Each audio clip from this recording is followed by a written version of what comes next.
Now adjust the volume control so that the sound can be heard in all parts of the room. This is the Protect Your Assets podcast.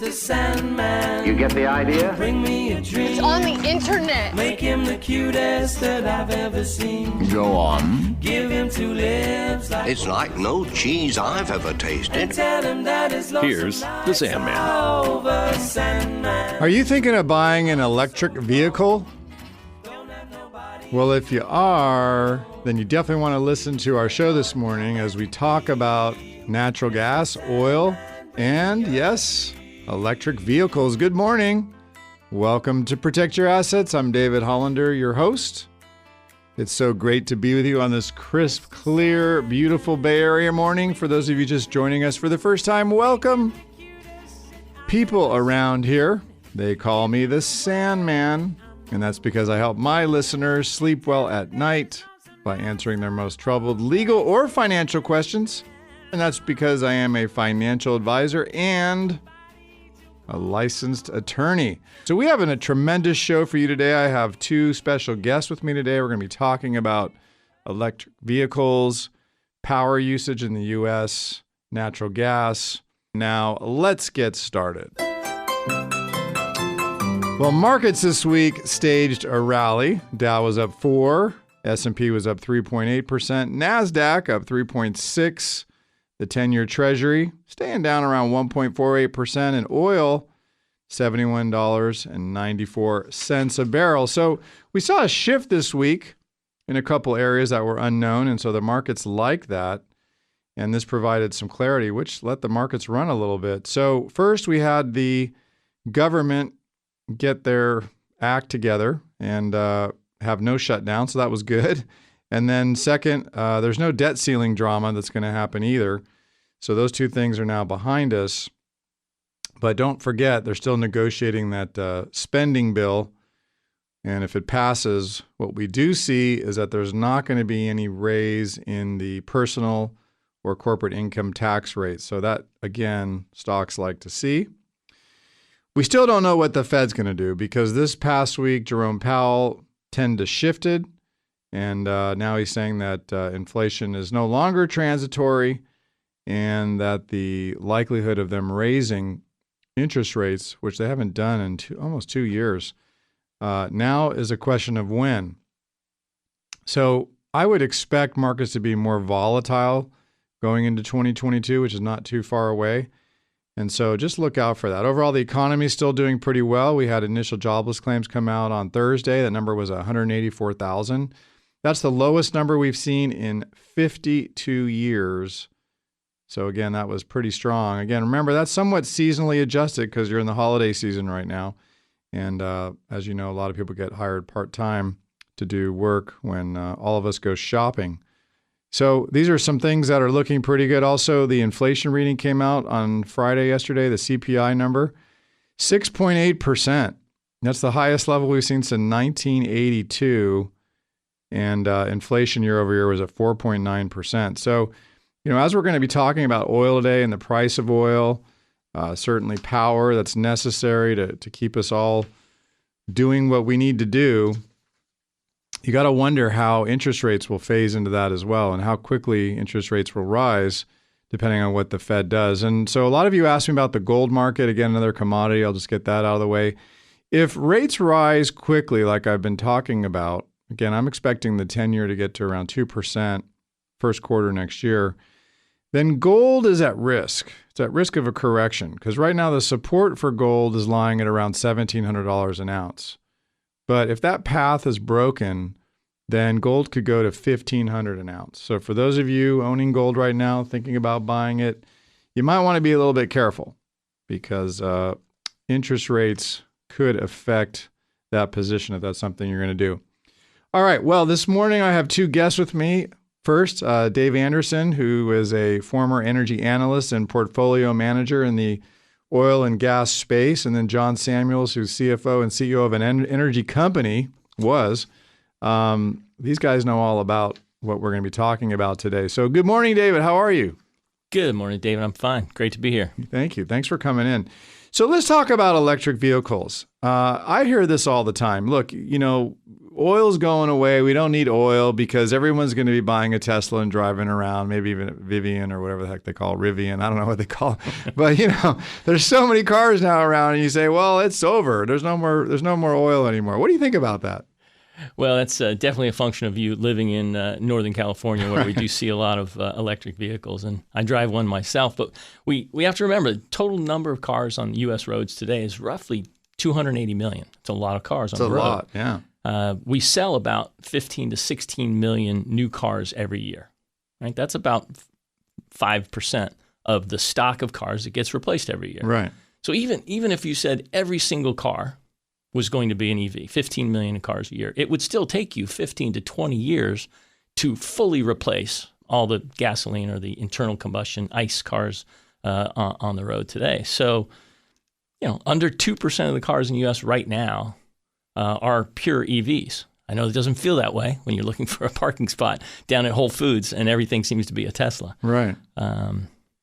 But, over the last couple of years, EV sales have ranged anywhere from 20,000 to 50,000 units a month. Now, if 2022 is a blockbuster year, best year ever, we might see 700,000 to 800,000 EVs sold in the U.S. Still it's a percentage, but it's not a big percentage of the overall market, right? I mean, that's just the reality of it. Yeah, I mean, that's about 5% of sales. Right? Yeah. So, the forecasts suggest, the most optimistic forecast might say, look, we can probably get to 5 million a year by 2030, 8 years from now. And in the middle of those forecast ranges, probably more like 2.5, 3 million. But if you could get to 5 million a year by 2030, by that point, cumulatively, you would have replaced roughly 25 million cars in the U.S. And that's 25 million out of 280, still less than 10% of the cars on the road, and that's an optimistic forecast. Right, and that assumes too that you've got manufacturers that can produce that kind of volume of cars. It doesn't seem right now that if you're ordering a Tesla right now online, you can go online and order it, and you might get it next June, but right? I mean, there's a whole nother delivery aspect of getting this many cars, and sure, you got Volkswagen stepping into it, Audi's making cars now. Seems like Mercedes is getting there, Porsche is getting there. But these cars aren't cheap. Well, they're not, and a lot of the manufacturers are, trying to work down the cost scale, and there are a number of cars coming out in the next couple of years that are going to be a little bit more accessible. But at the same time, you have to build them, and the infrastructure isn't there yet. We can talk about batteries and all the components of that, whether it's lithium or other aspects of the battery manufacturing facilities, but we would have to build a lot of battery facilities to get to more than what we're already talking about. Even getting to this 25 million cars cumulatively looks to be a massive infrastructure build out in the U.S. So what I hear you saying, just kind of reading through all this is not going to happen in the next 3 to 4 years, where electric cars are going to be taking over the entire car space in the U.S. Right, and going back to your first question, people say, well, crude oil is going away. Well, not certainly in the next 10 years, and probably not in the next 30 years. Certainly not completely. If you look at this 25 million potential cars on the road, if you replace those 25 million cars, what does it do to crude oil demand? Well, you're talking about roughly 8 to 10% of the cars in the U.S., so you would certainly expect crude oil demand to be less than that. And you can look at it in other ways. If you're getting rid of a car that runs 14,000 miles a year and it gets 20 miles to the gallon, right. You've basically saved roughly 17 billion gallons of fuel in a year. Okay. That's a lot, right? Right. Seems like it. Sounds like a big number. Well, 17 billion gallons is really about 583 million barrels of oil per year. Okay. Again, sounds like a lot. What do we use a day? Well, in the U.S., we're using about 19 million barrels a day. A day, okay. So, that 583 over the year is 1.6 million barrels per day. Again, roughly 8 to 10% of crude oil demand. So, sometimes it's really hard for people to understand just how much oil we use and just how massive the scale is. I like to use a measurement. I say, okay, what is it? In the U.S., we use roughly 20 million barrels of oil a day. And by the way, we're 20 million a day. Yeah. Okay. We're 5% of the global population, but we use 20% of the crude oil. Okay. Roughly 95 to 100 million barrels every single day gets consumed in the world. Every single day. And try to picture that. 100 million barrels, if you call them a 3-foot high barrel, Right. Is 300 million feet of oil stacked on top of each other, right? Divide that by 5,000 feet or so, you have roughly 55,000 miles of oil stacked up every single day. Wow. And if you think about that, I mean, that would circle the Earth twice or more. It's about a quarter of the way to the moon. It's a massive amount of oil. Now, if we take this 1.6 million barrels a day out, that's great. But you also have to remember that in the last 15, 20 years, we went from 80 million barrels a day globally to 100 million barrels a day, while the U.S. stayed flat at roughly under 20 million. So that means the rest of the world is now using 20 million barrels more than it was 15 years ago. Right. So we here in the U.S., if we can save 1.6 million barrels a day, that's great. But now it really depends on what happens in China and the rest of the developing world. Sure. And it seems like China's trying to get ahead of this with a lot of the electronic vehicles that they're coming out with, different companies you see. Obviously, huge population. But you talk about a country like India or Africa has a massive population. I mean, you don't see the same sort of shift going on there. They're still using the cheaper fuels, right? Like the coals and those sort of things that are less expensive. Yeah, and we always have to remember that as we think about global population growth and everything else, it really kind of depends on where each of these countries in development. The countries that want to be more like the U.S. are going to, hopefully skip over some of the steps we went through and go to a more sustainable energy mix. Right. But that's not guaranteed. That's very costly. And it so, is. like and said, so let's get to that next. So when we come back, we're going to talk about how do you deliver this efficient, clean energy source to a individual in an efficient way, because that's really the issue, right? We talk about gas stations and what's it going to look like in the future. What does the future look like? So when we come back, we're going to talk about that. How is this going to be distributed? What does it look like? What can we expect? And where might you want to position yourself as you think about getting into this space? My guests this morning are very knowledgeable on the subject. I really appreciate them. You are listening to Protect Your Assets Show with David Hollander, the Sandman. We'll be right back.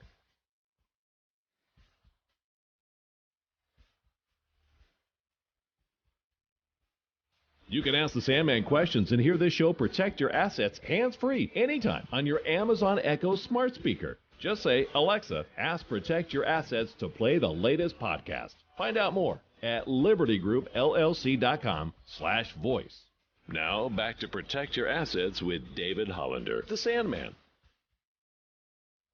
Welcome back. I'm David Hollander, also known as the Sandman around here. That's because I help my listeners sleep well at night by answering their most troubled legal or financial questions each week. Today we're talking about electric vehicles and natural gas energy. Where are we getting this from? What does the future look like? I have two guests with me this morning who know all about the subject.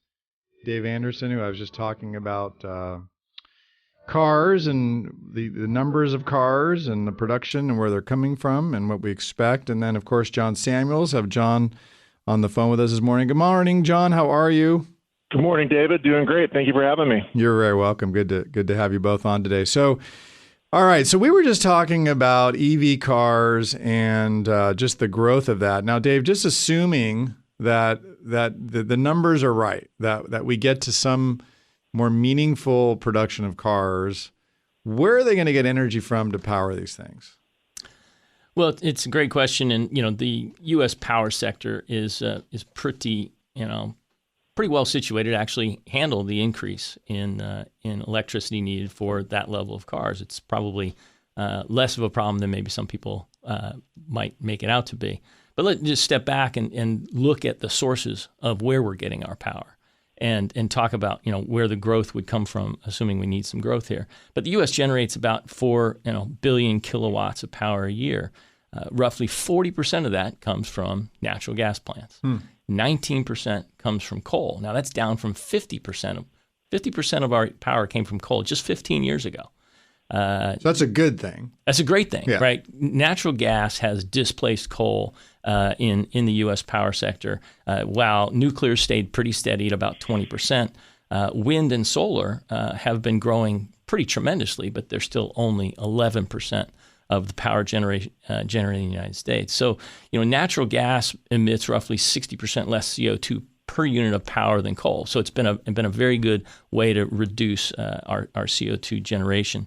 Now, the Energy Information Administration, part of the Department of Energy, expects that wind and solar can grow over the next 8 years from about 11% to about 23%. That's a huge growth, more than a double, and becoming a quarter of our capacity. But that doesn't fully displace coal. Problem, right? Exactly. Coal needs to go to zero if you really want a better carbon footprint. So when we get to that point, we're still looking at some coal unless you grow natural gas. Now on top of that, you need to have a little bit.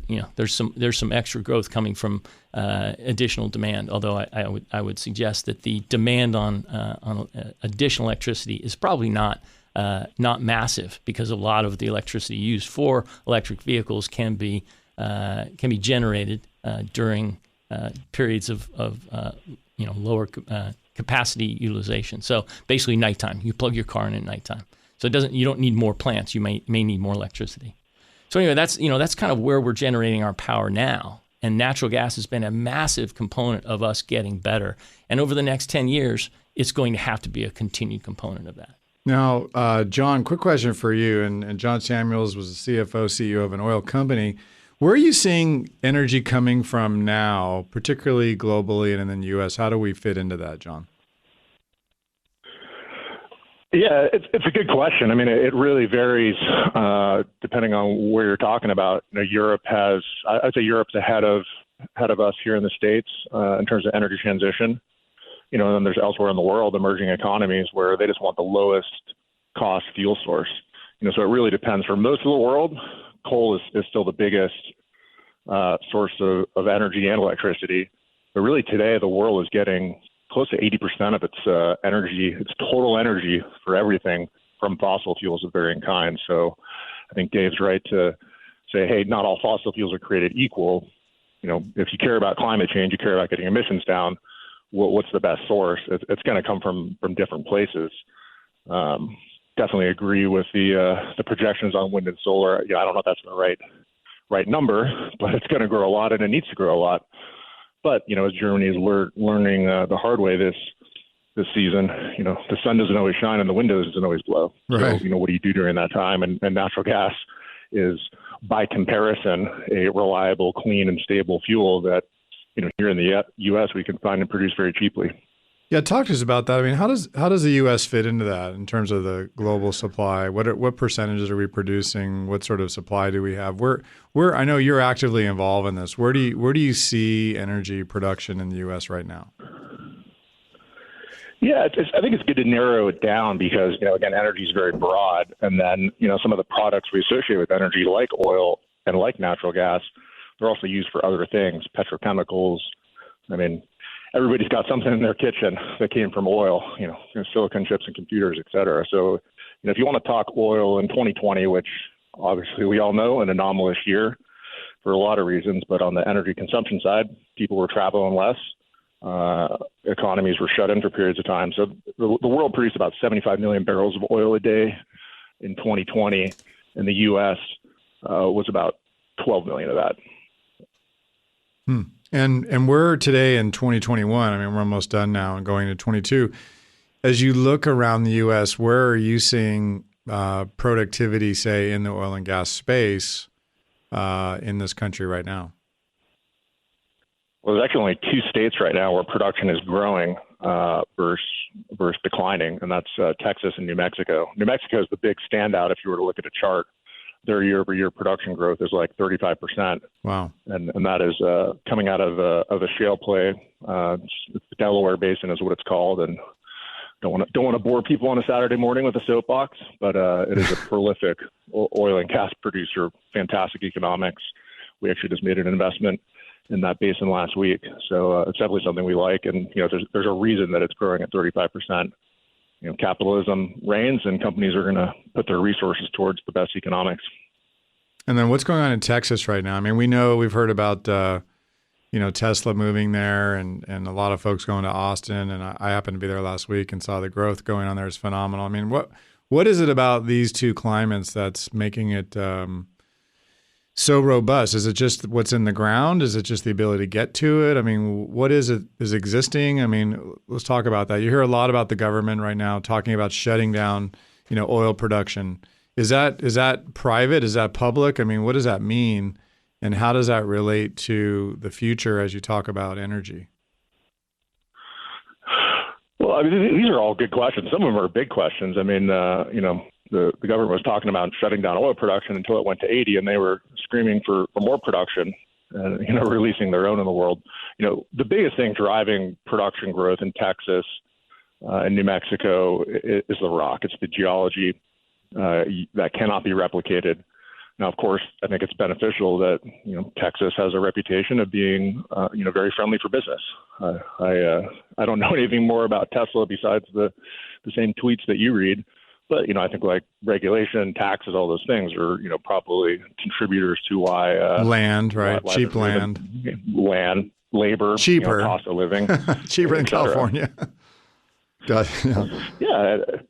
And, that's the thing, United States, there's competition between states for businesses. Right. Right. I live in Denver, Colorado, and it's when I moved here 10 years ago, people were flooding here, and I think they still are. I started to see billboards for other states saying, "Hey, come be an entrepreneur here." Really? I was actually in San Francisco a couple of weeks ago and saw a billboard in San Francisco for, "Hey, move your startup to Ohio. It's cheap." So, when you're running a business or you're trying to pay your bills, particularly during the pandemic, I mean, I'll speak for myself, certainly made me think twice about, where do I want to live and how do I want to live? Cost of living becomes an important thing because, our time is precious and limited. Now let's talk about that. I mean, U.S. is a big producer of natural gas and oil. How clean is our production compared to the worldwide? Depends on who you ask.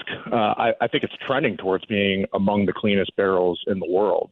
And that's the thing is I would love to be an idealist and say, hey, well, let's just get rid of oil. Let's get rid of natural gas. Let's get rid of coal. Let's go completely renewable. I mean, that's a world I want to live in. But you got 7 billion people in the world that, most of whom do not have the standard of living that we have. And they want to strive for better futures for themselves, for their kids, and they're going to do that. So when you look at forecasts, total energy demand in the world is going up something like 30-40% over the next 20 years. Wow. And it's already, this huge portion that is fossil fuel. So, when you turn back to the U.S., and you look at these barrels, I mean, the U.S. oil and gas industry is not popular. Let's just be honest about that fact. Right. And they are fighting in their own minds for their license to operate in their very existence. So they're in the process of cleaning up their act. And in some ways, it's a shame that, it didn't happen without the external pressure, but the external pressure is working. And so it is trending towards being the lowest emissions per unit hydrocarbon in the world. And, I don't think it's ever good to get in public and bash other countries or anything like that. But there are countries in the world that are large oil and gas producers. They do not have environmental regulations of substance that are being followed. I'll leave it at that, for the sake of it's Saturday morning. Yeah, no, but I mean, look, you want it coming from a regulated place. Exactly. Coming up next is time for our popular They Say segment, where I'm going to ask my guests, the Omicron coronavirus is around. Is it going to cause another shutdown? And if it does, what does this mean for the price of oil? You are listening to The Sandman on the Protect Your Assets show. We'll be right back.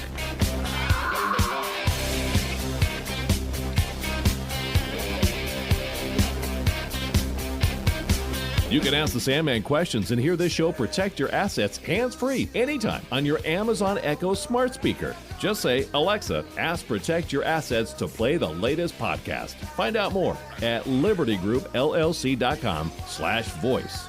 Now back to Protect Your Assets with David Hollander, the Sandman. Welcome back. I'm David Hollander, also known as the Sandman. That's because I help my listeners sleep well at night. by answering their most troubled legal or financial questions. And if you're just joining us this morning, maybe you're worried about, should you be buying an electric vehicle right now? Seems like everybody else is. So you got two questions. One is, can you get one? And two, how will you power it? So anyways, my guests this morning are helping us answer this question. I have Dave Anderson and John Samuels, two experts in the power industry right now. Been doing this all their lives, and thank you guys both for coming in this morning. So as all of you know, it's now time for one of our fan favorite parts of the show, our They Say segment, where we debunk common myths, half-truths, and sometimes just bad advice that they say. Who are they? What do they know that I don't? And what are they saying this week? There's only one man with all the answers, and here he is, David Hollander, the Sandman. So here's one they say. They said this past week that Omicron virus is going to cause another shutdown, and as such, the price of oil is in trouble. Guys, what do you say? Well, I'll let John chime in. My first indication. Dave, I feel like your insight on this is so good, Dave. Thanks. That's a good question. I won't punt it back to you, Dave. You're about to hand me the ball, so I'll take a shot at it. It is the future, and we don't know. I'll say, David, for my playbook, coronavirus really, really worried me. And about 3 or 4 months in, I read a book about the 1918 Spanish flu called Pale Rider. And it's beyond the scope of this conversation. I don't want to get on too much of a tangent, but really 1918, which is when the flu as we know it, still here today, first emerged. And it was pretty bad, pretty deadly. It lasted 3 seasons. And we're kind of going into our 3rd season. So, is this new variant bad? Probably, maybe. It's not going to be the last variant. But, we're also going into a winter flu season where it's going to come up anyway. So I think in this category, I'm an optimist. I'm sure there's going to be some bad news headlines. But I think pretty critical to my view on that is a week or two ago, OPEC, which is a group of oil-producing nations around the world, does not include the U.S., got together with their meeting to decide what they're going to do with production. And this is coming on the heels of the U.S., not only talking down oil, but also releasing crude oil from our strategic reserves. And they chose to not make any changes. So, those groups are in possession of some of the best data you can have out there. And I think if they were really worried about it, they would have cut production. Look, there's variation, there's seasonality, all these things. I personally don't think that it's going to be the death knell for anything over the coming months. And I think that the world will beat coronavirus one way or another, just like it beat the flu. And I think some of what we've achieved over the last year fighting this has been quite impressive. So I'm an optimist. Good. All right. Well, let's also shift to something that I think is a big byproduct of what we're talking about this morning. It's natural gas in the U.S. So, guys, let's talk about that. I mean, the amount of natural gas consumed in the U.S. and the price of gas. Let's talk about that. Right now, the price of gas in the U.S. is around $4. You talk about Europe. I mean, what are they spending on a cubic foot of gas in Germany right now? Well, that price has skyrocketed, David. If you're following the news, it's well over $30 per MCF or per 30. Yeah, which is 4 times what we're looking at here. And there's a lot of reason for that. I mean, natural gas growth in places like China. China's growth in the last 20 years is 1,300% growth in natural gas. There's a lot of competition for global natural gas coming from places like Russia or through LNG, liquefied natural gas markets.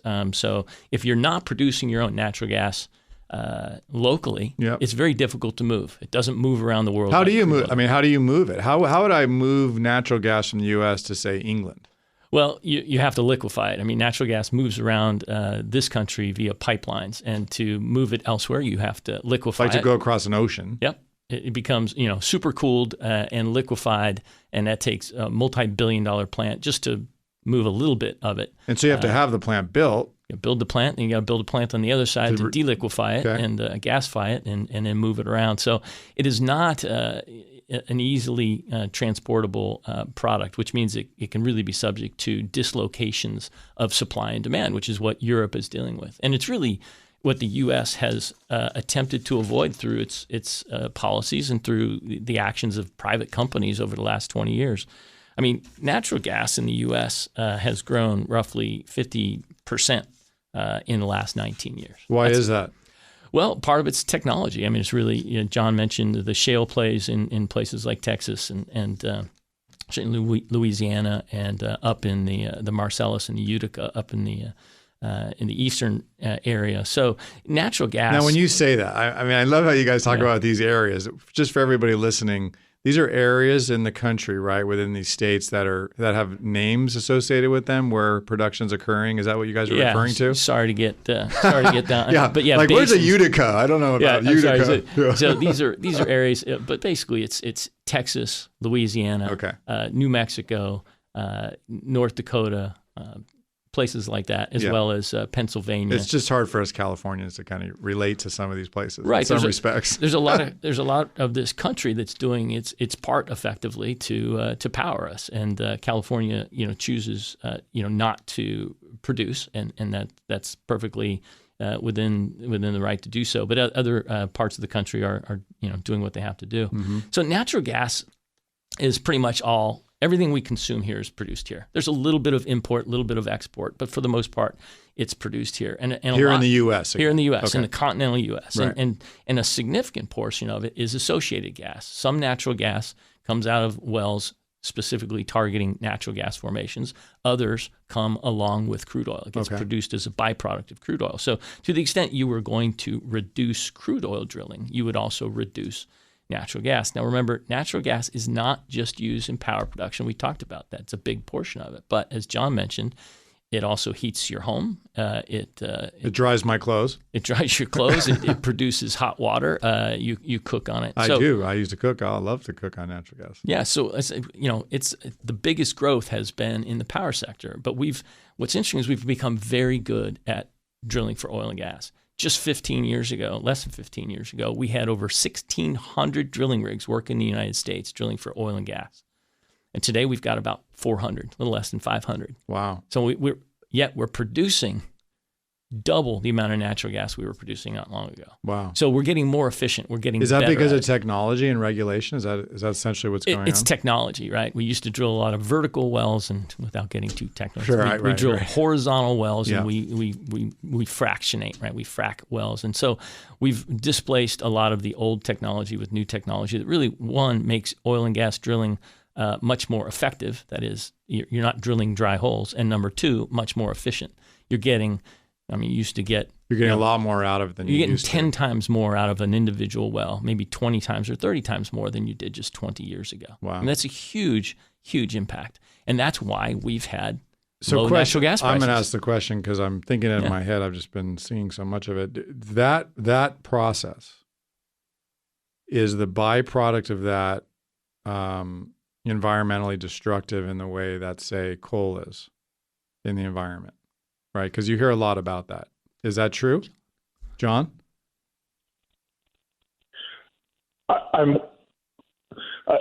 Coal is. I really have a bias against coal. I'm just going to probably just get that out there to the listeners, so they're not wondering. Coal is really the biggest driver of climate change from an emission standpoint when you look around the world. Right, and that is the issue. So, let's talk about it. The main issue right now that I think most of us are facing. Certainly, my kids are concerned about it. Is what are you doing to my world, my breathing ability, global warming, ice melting on both poles? All this sort of stuff that's being driven by pollution in the environment, right? In the air, is that right?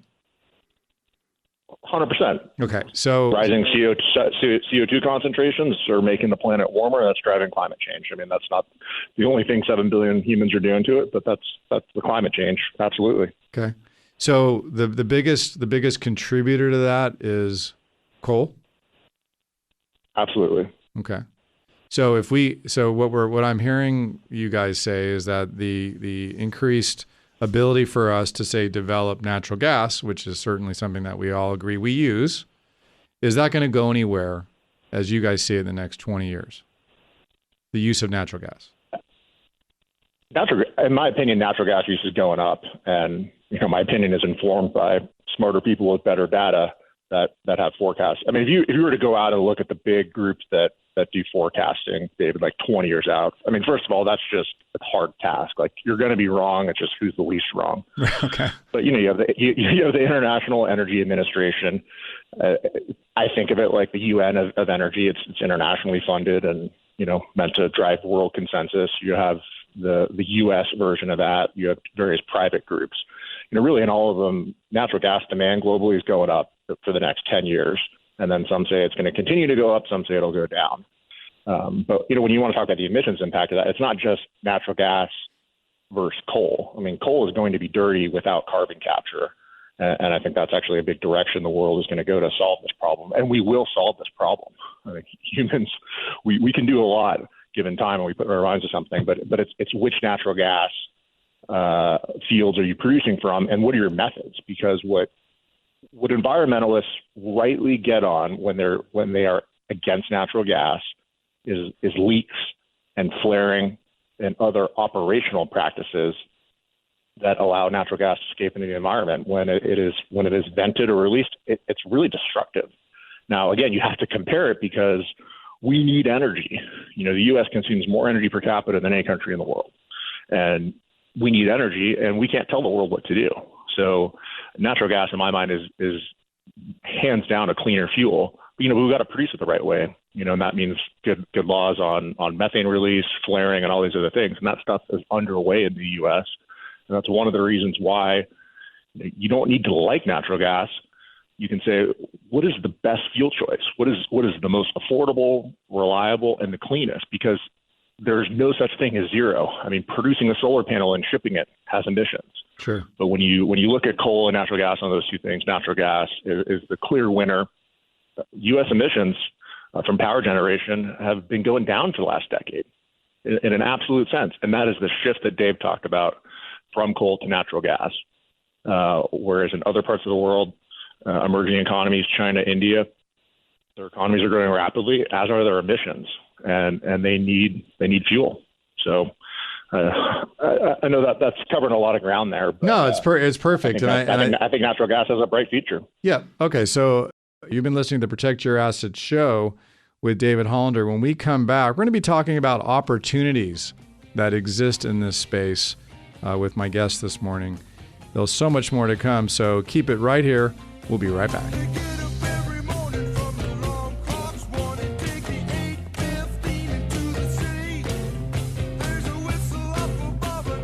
You can ask the Sandman questions and hear this show Protect Your Assets hands-free anytime on your Amazon Echo smart speaker. Just say, Alexa, ask Protect Your Assets to play the latest podcast. Find out more at libertygroupllc.com/voice. Now back to Protect Your Assets with David Hollander, the Sandman.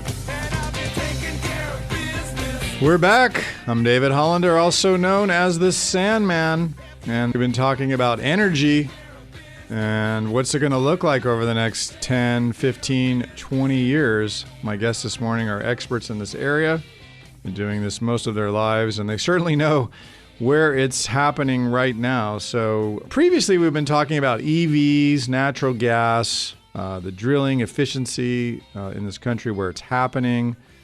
But I'd like to switch now to opportunities in oil and gas and energy, frankly, and what it looks like over the next 10 to 15 years. A lot of people that I talk to talk about 100% solar and wind. So if we could get ourselves to no oil, 100% solar and wind, guys, what's the problem with that, and is that possible?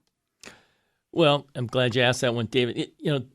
If you could get to that theoretically, that point where you were in the grid, it's all solar, all wind, a component of nuclear, some geothermal. The issue still is that there are points when the wind isn't blowing and the sun's not shining. So you either need to store that energy or you need to have some backup for it. And storage is not yet we're not there at all, right? And that's this lithium problem and making big enough batteries and enough batteries. It's just not possible, as far as I understand it. Yeah, and there are a lot of ways to store energy. Batteries, batteries is sort of a generic term, but yeah, many different battery technologies. But it would be a massive build out to be able to have that kind of storage. And right now, the best way to offset the intermittent variability of a solar plant or a wind plant is a natural gas plant. It's one of the few power plants that you can turn on and off quickly. You can't do that for a coal plant. You definitely can't do that for a nuclear plant. Right. So natural gas, as we've been harping on a little bit, I think is a key component, no matter what your view of the future is. All right, now John, quick question, John. If natural gas is here to stay, talk to us right now, if you can, quickly about the economics of today drilling an oil and gas well, and where is that happening, and what are we talking about in terms of cost? Are you there, John? I guess I lost John. Hey, there he is. I was talking to a muted line. I'm not. All right, well, we got you. That's what you get for bringing me on the radio. Go for it. Amateur. Go for it. No, if you want to talk about natural gas economics, let's narrow that down. Drilling a well, yeah. Just producing that. Yeah, drilling a well. Let's just say onshore, lower 48 in the U.S. Let's talk about Louisiana as an example. You have a play out there. It's called the Haynesville. That's the name of a rock formation. People drill wells. They spend $10 million on a well. And it depends on a couple different factors, but they're going to get 100% of their money back in about a year to a year and a half. All right, stop right there. Average. I mean, that is from an economic standpoint incredible. All right, it's just incredible. So why is that? Why is that efficiency occurring today? It really just comes down again to the geology and the technology that Dave spoke about. When you go in and complete these wells, it is like shaking up a bottle of champagne and pulling that cork. And if you haven't done it, you've seen it. You know what that's like. That's exactly what it is. So you get this big, what's called flush production, and you get a lot of your money back, and the economics are really good. All right. You get similar payouts in New Mexico and other places as well. Perfect. So. And again, this is an asset that will produce for 30 years. So you got all your money back quickly, and your production is going to be lower. But over the life of these wells, that $10 million well might generate $50 million of total cash flow for the operator. And they got 10, 12 million of that back in the first year. Wow. So, all right. I have enough experience with government bond yields to know that that's good economics. I want to give a big thanks to Dave Anderson, John Samuels for being on with me this morning. Great show. Thanks, guys. As always, we appreciate it. Want to give a big thanks to the team for putting together a great show today, because without my team, I'm just another pretty voice on the radio. Go out and make the rest of your life the best of your life. Investment advisory services are offered through Liberty Wealth Management, a registered investment advisor. This podcast is for informational purposes only and should not be relied upon as a basis for investment decisions. The strategies mentioned are not suitable for everyone. The information expressed does not consider your specific situation or objectives and may not be appropriate for all investors. Past performance is not indicative of future results. To better understand the risk associated with investing and how it reacts to different market conditions, listeners should always consult with their qualified investment professionals, financial advisors, legal or tax specialists, and conduct their due diligence before making any financial decisions or taking any action. The legal information provided on the air is not intended to substitute for callers hiring their lawyers to advise them about personal legal matters. Investments involve risk and, unless otherwise stated, are not guaranteed. Liberty Group LLC paid for the following program, and the host's views and opinions do not represent those of the station or its ownership. California Life Agent number 048569. KNBR and Liberty are not affiliated. Persons engaging the services of one affiliate of Liberty Group LLC companies should be aware that each company is operated separately. You're listening to the Protect Your Assets Radio Network.